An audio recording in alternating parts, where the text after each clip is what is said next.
ஏன்னு ஒரு வருத்தம் இருக்குது.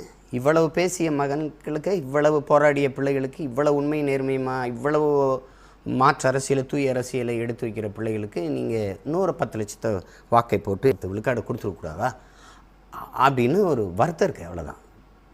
நான் வென்று உள்ளே போகணுன்னா அதில் எனக்கு உளவே உளமாற எனக்கு அதில் ஒன்றும் விருப்பம் இல்லை. அதில் ஒரு ஆள் போய் நம்ம ஒன்றும் செய்ய போகிறதில்ல. நாட்டை வெல்லாமல் 2-3 சீட்டை வென்று நம்ம ஒன்றும் செய்ய போகிறதில்ல. ஆனாலும் போயிருக்கலாம். மக்களின் குரலாக, ஒட்டுமொத்த தமிழ் சமூகத்தின் குரலாக நாம் உள்ள பேசியிருந்திருக்கலாம். அது வாய்ப்பு வரல. அது அது அது நம்முடைய தோல்வி இல்லை, அது மக்களின் தோல்வி தான். அதுக்கு ஒன்றும் நீங்கள் கவலைப்பட வேண்டியதில்லை. ஆனால் என் பிள்ளைகளுடைய உழைப்பு அசாத்தியமானது. நான் எதிர்பார்த்தேன் நான் வென்றுவேன், 5-6 பேர் நம்ம உள்ளே போயிடலாம் அப்படின்னு நான் நினச்சேன். தம்பி இசை மதிவாணன் எல்லாருக்கும் வெற்றி வாய்ப்பை நான் கணித்தேன். அது நடக்கலை. அதனால ஒன்றும் இல்லை. நம்ம போய் இன்றைக்கி இல்லைன்னா நாளைக்கு போகிறோம், அவ்வளோதான். ஆனாலும் உங்கள் உழைப்பு அசாத்தியமானது. என் பிள்ளைகள், என் உடன் பிறந்தார்கள், என் உறவுகள் பெரும்பாடு பற்றீர்கள்ங்கிறதுல நான் ரொம்ப மகிழ்வோடு அதை பகிர்ந்துக்கிறேன். இன்னும் கவலைப்படாதீங்க. இன்னும் 10 ஆண்டுகள் கூட நம்ம போராடுவோம். ஆனால் உறுதியாக வெல்லுவோம். அதில் எந்த மாற்றம் உங்களுக்கு வேண்டியதில்லை. எந்த காலத்திலையும் தமிழ் மீதும், என் தாயின் மீதும், என் தலைவன் பிரபாகரன் மீதும் ஆணையிட்டு சொல்கிறேன், தடம் பெறல மாட்டோம். தன்னலத்திற்காக சமரசங்களை செய்ய மாட்டோம். எவருக்காகவும் எதுக்காகவும் பதவிக்காக, அற்ப பணத்திற்காக போயிட்டு சமரசம் செஞ்சுட்டு செய்ய மாட்டோம். அதில் வந்து எந்த சமரசமும் எங்களுக்கு இல்லை, நமக்கு இல்லை. நம்ம அதை செய்ய போகிறது இல்லை. நமக்கு அப்படி ஒரு வெற்றி தேவையும் இல்லை. நம்ம முழுக்க மக்களை நம்புகிறோம். 100 விழுக்காடு நம்புகிறோம். மக்கள் நம்மளை நம்புகிற வரை ஐயா குணங்குடி கனிபா அவர்கள் வந்து அவர் விடுதலைக்காக நான் போராடினேன். அவர் விடுதலை பெற்று வந்த பிறகு என்னை வீட்டில் வந்து சந்தித்து ஒரு வார்த்தை சொன்னாங்க, மக்களை நம்பி நில்லுங்க, மக்கள் நம்பும்படி நில்லுங்க.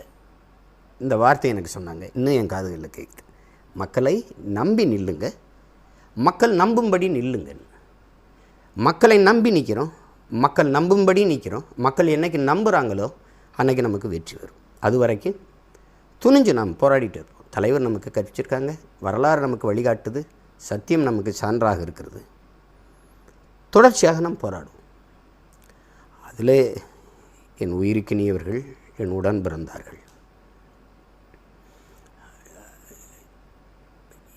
கடலை தாண்டிட்டோம், கரை தான் இருக்குது. புரட்சியாளர் அண்ணல் அம்பேத்கர் சொல்கிறார் பாருங்க, நீ எந்த நோக்கத்தை கொண்டிருக்கிறியோ அதில் அசைக்க முடியாத நம்பிக்கை கொண்டு இருடாங்கிறார். நீ யாருக்கோ ஒருத்தருக்கு உழைக்கிறேங்கிற நம்பிக்கையை முதல்ல அந்த எண்ணத்தை கைவிடு. நீ பிறந்த பெருமை மிக்க இனத்திற்காக போராடுகிறாய், பாடுபடுகிறாய்ங்கிற அந்த எண்ணத்தை கொண்டுருங்கிறாங்க. அதில் நம்ம உறுதியாக நிற்கிறோம். இப்போ அதில் என் அன்பிற்குரியவர்கள், என் அருமை உடன் பிறந்தார்கள், பேரன்பு என்று நான் நேசிக்கிறேனது நாம் தமிழர் சொந்தங்கள், உலகெங்கும் பரவி வாழ்கிற என் தாய் தமிழ் உறவுகள், உங்கள் பிள்ளைகள் எங்களுக்கு துணையாக நில்லுங்க. கடந்த கால தேர்தலை விட என்னை கஷ்டப்படாமல் நீங்கள் பார்த்துக்கிட்டாங்க. பிள்ளைகளுக்கு கட்டுத்தொகை போடுறது, கொஞ்சம் செலவுகள், அதெல்லாம் பார்த்துக்கிட்டாங்க. அப்புறம் பெரும்பாலான இன உணர்வு உள்ள பெருந்தகைகள் நம்மளை கஷ்டப்பட விடலை. இப்போ முந்தைய தேர்தலில் நம்ம சிரமப்பட்டோம். இது வந்து நம்ம உள்ளாட்சி தேர்தல் இருக்குது, அதில் நம்ம உறுதியாக போட்டிடுவோம். அதுக்கு அணியாமாவும் அதுக்கு தயாராகிடுவோம். 5 ஆண்டு காலம் இருக்குது. இந்த 5 ஆண்டு காலமும் நம்ம விளையாட்டு தான். நாம் 3வது பெரிய கட்சின்னு நம்ம சொல்லிக்கல, தேர்தல் ஆணையம் தான் சொல்லுது நம்ம 3வது பெரிய கட்சி ஆகிட்டோன்ட்டு. சில பேர் அவங்க இப்படி பெரிய கட்சி இதில் அப்படி இல்லை. உண்மையிலே நம்ம பெரிய கட்சியாக வளர்ந்துக்கிட்டு இருக்கோம்.